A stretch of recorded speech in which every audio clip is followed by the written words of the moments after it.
शिवभक्तांच्या कावड यात्रेला काळाचा घाला. कावड यात्रा परतीच्या वाटेवर असताना घडला अपघात.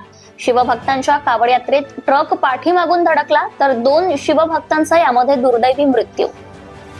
8 शिवभक्तांवर उपचार सुरू.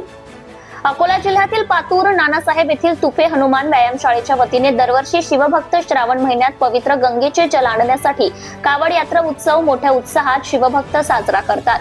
या वर्षी सुद्धा पातूर नानासाहेब येथील शिवभक्त कावड यात्रा काही दिवसांपासून उत्तर प्रदेश काशी विश्वनाथ देवकुंड येथील पवित्र जल आणण्यासाठी कावड यात्रा गेली होती.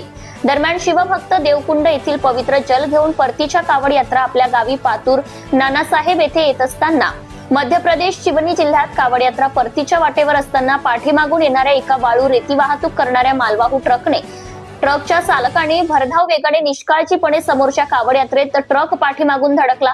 या अपघातात 2 शिवभक्तांचा जागीच मृत्यू झालाय तर 8 ते 9 शिवभक्त गंभीर जखमी झाले.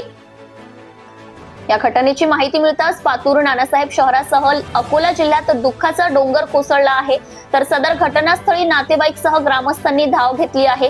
शहरातील देवदेवतांच्या मूर्तींचा जलाभिषेक करण्यासाठी हे पवित्र जल आणण्यासाठी कावड यात्रा परतीच्या वाटेवर असताना काळाने झडप घातली. या घटनेची माहिती मिळताच जिल्ह्यावर दुःखाचे सावट कोसळले आहे. या दुर्दैवी घटनांमुळे हळहळ व्यक्त होत आहे.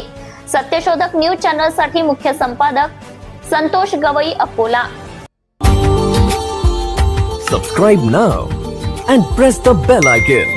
Never miss an update.